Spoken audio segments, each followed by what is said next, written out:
He stood there, rain soaking through his expensive coat, staring at a woman who had nothing. In his hand was a black credit card with no limit. In hers, a plastic bag protecting her daughter's only pair of shoes. What happened in the next 24 hours would expose a truth so uncomfortable, so raw, that it would unravel everything he thought he knew about human nature. And the purchase that appeared on his phone at 11:47 p.m. would prove that sometimes the people we judge the most harshly are the ones who understand grace better than we ever could. Before we dive deeper, let us know in the comments where you're watching from. We'd love to hear from you. And if you're new here, click on the subscribe button so you never miss any of our upcoming videos. His name was Marcus Chen, and at 41 years old, he had built an empire selling luxury goods to people who measured their worth in possessions. 3 hotels, a chain of high-end boutiques, real estate holdings that stretched across 4 states. He had learned early that people were predictable. Give them opportunity, and they'll take everything they can. His father had taught him that lesson watching their family restaurant fail because they trusted the wrong people. Trust less, control more. That was the mantra that built his fortune. But on this particular Tuesday evening in November, standing outside a subway station in downtown Seattle, Marcus was about to conduct an experiment that would challenge everything he believed. The woman's name was Lauren Hayes, 33 years old, though the streets had aged her in ways that birthdays couldn't measure. 2 years ago, she had been an assistant manager at a hotel, the kind of person who kept lists and showed up 15 minutes early to every shift. Then her mother got sick, stage 4 cancer. The medical bills came fast and merciless. Lauren used her savings, then her credit, then borrowed from friends who slowly stopped answering her calls. When her mother died 7 months later, Lauren was 3 months behind on rent, with a 4-year-old daughter named Emma who asked questions like, "Why don't we have a home anymore, Mommy?" That shattered her heart every single time. Marcus had walked past homeless people thousands of times in his life. He donated to shelters during tax season, wrote checks that his accountant assured him were properly deductible, and believed he was doing his part. But tonight, something stopped him. Maybe it was how gently Lauren was cleaning her daughter's face with a wet napkin, singing softly while the child slept against her shoulder. Maybe it was the way she had arranged their belongings, keeping everything organized even in chaos. Or maybe it was just exhaustion, the weariness of living in a world where he trusted no one and nothing surprised him anymore. He stood there for a full minute before approaching. Lauren noticed him but didn't ask for anything, didn't hold out a cup or offer a story. She just kept singing. "Excuse me," Marcus said, his voice rougher than he intended. Lauren looked up, her hand instinctively moving to shield her daughter. "I'm not going to hurt you. I just want to ask you something." She waited, silent, the way people who've been disappointed too many times learn to wait. Marcus pulled out his wallet and removed a black credit card. "This card has no limit," he said. "I want to give it to you for 24 hours. Spend whatever you want. Buy whatever you need. Tomorrow at this time, I'll meet you back here, and you give it back. That's it." Lauren stared at him like he was speaking another language. "Is this some kind of joke?" she asked. "No joke," Marcus replied. "I just want to see what you'll do with it." It was cruel, perhaps, framing it that way. An experiment, a test. But Marcus had long stopped pretending his motivations were pure. He wanted to confirm what he already believed, that desperation makes people selfish, that poverty strips away the performance of virtue. He expected her to disappear, to max out the card on things she'd been dreaming about for 2 years. Part of him even wanted that, wanted the validation that his cynicism was justified. Lauren held the card like it might burn her. "Why would you do this?" she whispered. Marcus shrugged. "Maybe I'm curious. Maybe I'm bored. Does it matter?" He wrote his phone number on a piece of paper. "Call me if there's a problem. Otherwise, I'll see you tomorrow." Then he walked away. his heart pounding harder than it had any right to. That night, Marcus couldn't sleep. He lay in his penthouse bedroom, 1,200 square feet just for sleeping, and refreshed his banking app every few minutes. Nothing. Midnight came and went. Still nothing. By 2 a.m., he started wondering if she'd thrown the card away, if his experiment had failed before it even began.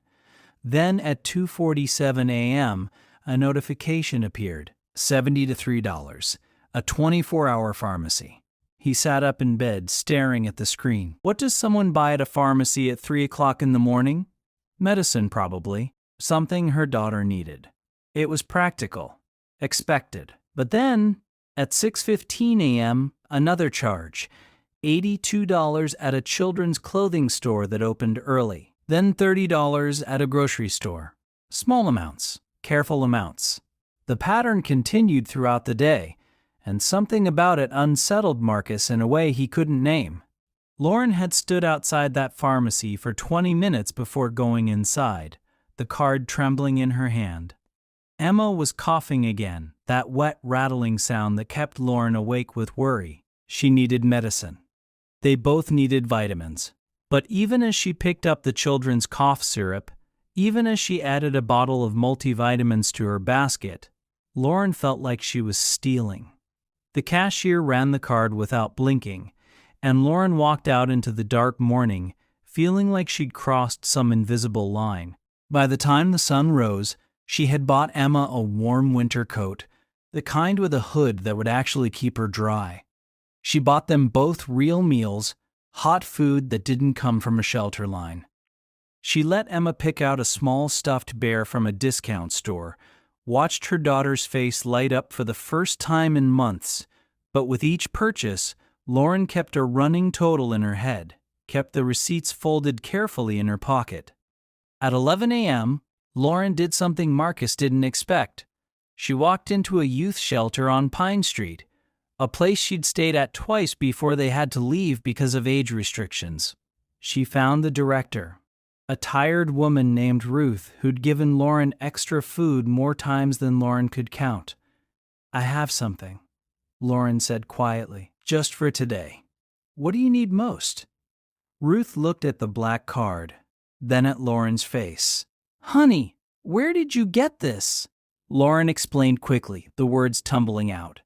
"I know it sounds insane, but it's real, and I want to do something good with it. Please, what do you need?" Ruth's eyes filled with tears. "We've been out of winter blankets for 3 weeks," she said softly, "and the heating system is failing." Lauren nodded. "Then let's fix that." By 3 p.m., Marcus was watching charges appear that made no sense. $2,000 to a heating repair company, $800 to a wholesale blanket supplier, $1,500 to a bulk food distributor. He called the card company. "Are you seeing fraudulent charges?" "No," they told him. "All legitimate businesses. All local." He sat in his office, his afternoon meetings forgotten, trying to understand what he was seeing. This wasn't shopping. This wasn't indulgence. This was something else entirely, something that made his chest feel tight. At 4:30 p.m., another charge appeared, $40 at a hair salon. Finally, Marcus thought. Finally, she's doing something for herself. It felt like relief, confirmation that she was human after all, that self-interest would eventually win. But even as he thought it, the relief tasted bitter. Lauren had sat in that salon chair feeling ridiculous, but Emma had insisted. "You should look pretty, Mommy," her daughter had whispered. So Lauren let them wash her hair, trim the damaged ends, make her look like someone who hadn't been sleeping on concrete for 7 months. When she looked in the mirror, she barely recognized herself. The woman staring back looked tired but present, there but not defeated. It cost $40 she probably shouldn't have spent. But when Emma clapped her hands and said, "You're beautiful," Lauren decided it was worth it. They spent the rest of the afternoon at a park, eating sandwiches Lauren had bought from a real deli, watching Emma play with children who had homes to return to. Lauren kept checking the time, aware that this strange gift had an expiration date, that tomorrow they'd be back to reality. At 6 p.m., Lauren made her final purchase. She stood outside a small nonprofit office that helped homeless families navigate the brutal maze of social services. She'd been there once before, met with a counselor who'd tried to help but couldn't perform miracles. The organization was always understaffed, always underfunded. Lauren walked inside and found the director. "I want to make a donation," she said simply. The director, a man named Thomas who'd been running on coffee and hope for 10 years, looked at her, then at the card she held out. "How much were you thinking?" he asked carefully. Lauren took a breath. "Whatever's left," she said, "whatever I haven't spent today. I want it to go to families like mine, people who just need one break, one chance." Thomas pulled up the donation page on his computer, and Lauren watched as he entered the amount, $11,342. Marcus saw the charge at 6:47 p.m. and nearly dropped his phone.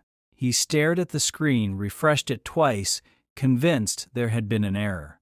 But there it was, a donation to a nonprofit, with money she could have used for herself, for security, for any of the 1,000 things she needed. He grabbed his keys and drove to the subway station, arriving an hour early. He sat in his car, the rain starting again, and tried to understand what he was feeling. It wasn't triumph. It wasn't validation. It was something closer to shame, a burning awareness that he'd designed this test assuming she would fail, hoping she would fail, because that would prove his worldview was correct. Instead, she'd shown him something that made him question every choice he'd made in the last 20 years. Lauren was there at exactly 8 p.m., sitting in the same spot, Emma asleep beside her in the new coat, clutching the stuffed bear. She stood when Marcus approached, holding out the card like she was returning something sacred. "I kept all the receipts," she said quickly. "Every single one. I can show you everything I bought." Marcus took the card, but he didn't look at it. He looked at her, really looked at her, maybe for the first time. "Why?" he asked, his voice rough. "Why didn't you take more? You could have. I told you to spend whatever you wanted." Lauren was quiet for a moment. "Because it wasn't mine," she finally said. "And because having nothing has taught me what actually matters. I've been where kindness was the only thing that kept me going. I wanted to pass that on." Marcus felt something crack inside him, something he'd built carefully over decades. "The donation," he said, "that was over $11,000. You could have used that." Lauren smiled, and it was heartbreaking how much grace was in it. "I did use it," she said softly. "Just not only for me." They stood there in the rain, this man who had everything and this woman who had nothing, and the distance between them felt both infinite and impossibly small. "I need to ask you something," Marcus said, "and I need you to be honest. If you could have kept the card, would you have?" Lauren considered this. Maybe, she admitted. Maybe the old me would have. But the streets teach you things. They teach you that stuff doesn't keep you warm the way dignity does. That what you do when no one's watching is who you really are. I wanted my daughter to see me make good choices, even just for one day. Marcus drove home that night and couldn't enter his penthouse. He sat in the parking garage for 2 hours, his head against the steering wheel, crying for the first time since his father's funeral. He'd spent 20 years building walls, protecting himself, measuring every relationship by what he could get from it. And a woman with nothing had just taught him what wealth actually meant. Over the next 3 days, Marcus couldn't stop thinking about Lauren and Emma. He found himself researching homeless services, reading statistics, understanding for the first time that most people weren't on the streets because they were lazy or broken. They were there because the gap between stability and catastrophe was smaller than anyone wanted to admit. On the 4th day, he went back to the subway station. Lauren looked surprised to see him. "I want to help," Marcus said. "Really help, not just for a day." What followed wasn't a fairy tale. It was complicated and hard and involved more paperwork than Marcus had ever imagined. He hired a case manager, found Lauren and Emma an apartment, helped Lauren get her professional certifications renewed. It took 6 months before Lauren got a job at one of his hotels, not because he hired her, but because she earned it. She was good at it, better than good, the kind of employee who remembered guest names and noticed details. But more than the practical help, Marcus found himself changed. He started a foundation, not the kind where he wrote checks and attended galas, but the kind where he showed up. He visited shelters. He listened to stories. He learned that most people just needed someone to believe in them, to see past the circumstances to the person underneath. It was harder than building a business empire. It required vulnerability he didn't know he had. 2 years later, Marcus stood in a community center he'd helped fund, watching Lauren speak to a room full of people. She was training to become a counselor, helping other homeless families navigate the systems that had once overwhelmed her. Emma was in 2nd grade now, reading above her level, talking about becoming a teacher. "Someone once gave me a test," Lauren was saying to the group. "He handed me power and wanted to see if I'd abuse it. But what he didn't realize was that the test wasn't for me. It was for him. It was about whether he could see past his assumptions, whether he could recognize that poverty doesn't erase goodness, it just makes it harder to see." Marcus felt his throat tighten. After the event, Lauren found him. "You never told me," she said. "Why did you really give me that card?" Marcus smiled. "Because I'd forgotten what trust looked like," he said. "I'd convinced myself that people were inherently selfish, that kindness was just performance. You reminded me that I was wrong." So let me ask you something. If someone handed you unlimited resources for 24 hours, what would you do? Would you think of yourself first, or would you think of others? And more importantly, what does your answer tell you about who you are right now, in this moment? Because here's what Marcus learned that day. We like to think we'd be generous if we only had more. We tell ourselves that we'd help people if we were rich, that we'd be kinder if we weren't so stressed. But Lauren proved that generosity isn't about what you have. It's about who you are. It's about the choices you make when no one's forcing you to choose anything at all. Marcus had spent decades protecting himself from disappointment, and in the process, he'd protected himself from connection, from meaning, from the very thing that makes life worth living. The foundation Marcus started has now helped over 3,000 families transition out of homelessness, not through handouts, but through dignity, through seeing people, through understanding that sometimes the distance between tragedy and triumph is just one person who believes in you. And every time Marcus meets a new family, every time he listens to their story, he thinks about that rainy November night when a woman with nothing taught him everything. He keeps the black credit card in his desk drawer, a reminder that the most valuable things we can give each other aren't things at all. If this story made you think differently about the people you pass on the street, or the assumptions you make about why people struggle, leave a comment below. Tell us what you would have done with that card. And if you believe that stories like this matter, that we need more reminders of our shared humanity, subscribe to this channel. Because the truth is, we're all one catastrophe away from needing grace. We're all one bad month away from understanding why someone might sleep on concrete to keep their child warm. And maybe, just maybe, recognizing that could change everything.